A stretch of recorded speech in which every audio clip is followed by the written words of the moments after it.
Така, сега започваме втори урок. Продължаваме да подреждаме нещата, които започнахме в първи урок. Продължаваме да подреждаме нещата по стената. Преминаваме към следващите шкафчета за стена, които ще са по-малки. Избираме си някакви, вече не трябва да са естествено. Ето тук, каквото си харесаме, трябва да се разглежда дълго време, за да можете да се ориентирате. Примерно, айде това да е. Изкарваме го. Слагаме си го така. Поглеждаме. Стои добре. Обаче можем да си го изравним тук с да дойда на ниво с печката. Лесен бутон. И колко ще прибавим, значи това ни е 90 см, значи 30, още 30 см. Това е 60, да, още 30 см. Това ще стане 90. Така, окей.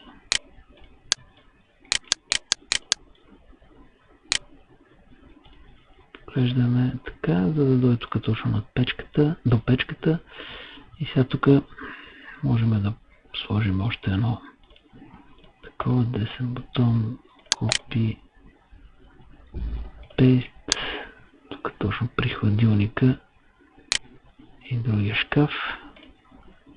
Така, добре, и тук остава място за абсорбатора и още един шкаф, само че този шкаф ще го направим да не е стъклен, ами такъв по-обикновен.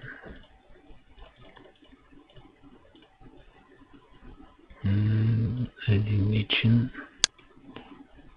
Не единичен, нека да е двоен. Така. Поглеждаме си го триизмерно. Добре. Само че ще намалиме. Може да не го намаляваме. Тук абсорбатора да влезне под него. Като такъв шкаф можем да сложим и надмивката, като се замисва. Само че да е Copy, Paste.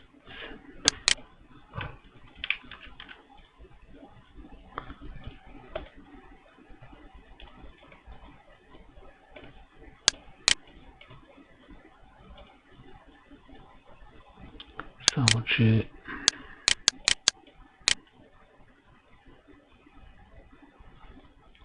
на същата широчина, тук която е.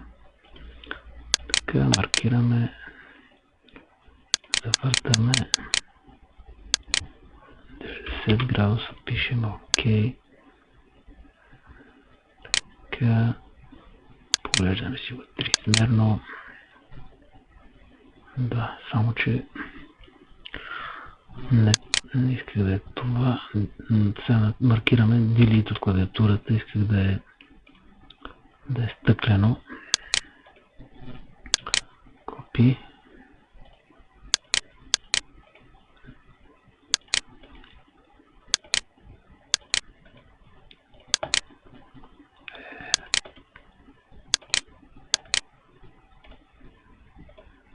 Така, въртаме и си го поставяме тук. Поглеждаме си го триизмерно. И сега можем още едно вече такова.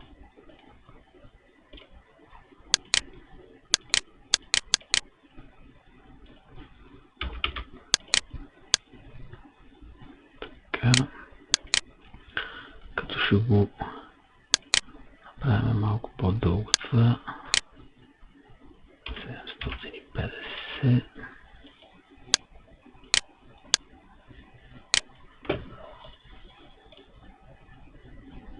За да ни дойде тук на едно ниво с пералнята.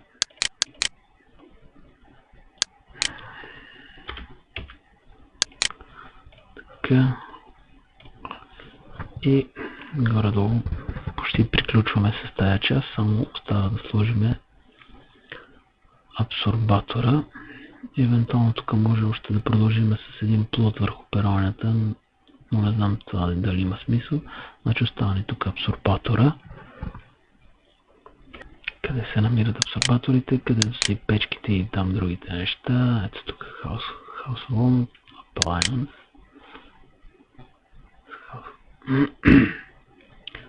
И на тук това са абсорбатори също, само че аз искам от тези, които са по-обикновените.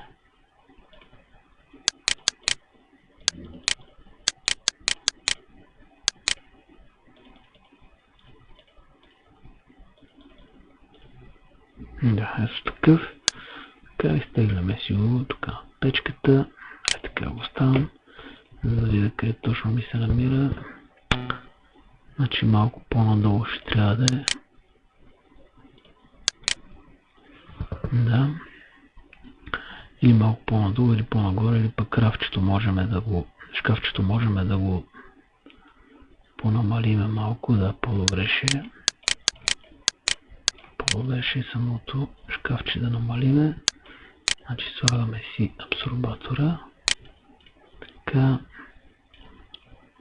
Слагаме го на разстоянието, което си е зададено по дефолт от програмата. Значи можем да го дигнем малко, да е така на нивото на хладилника. Хладилника беше 4 бут. Хладилника е 1,44 м. Значи това ще го направим също на 1,44 м отгоре обаче. Така. Окей, триизмерно, така горе-долу си застава. И сега остава да върнем шкафчето, където беше върху абсорбатора, който вече е на 1,44 м. Така и е 15 см височина. Така може и така да остане, обаче е пригледно и затова ще намалим рафта с още, да видим, 70. Така.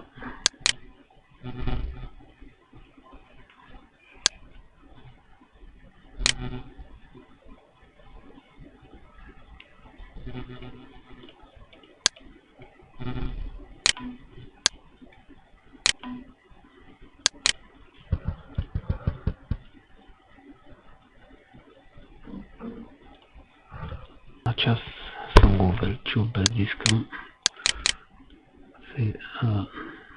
Това не е 60 см, аз съм променил без да искам на което трябва.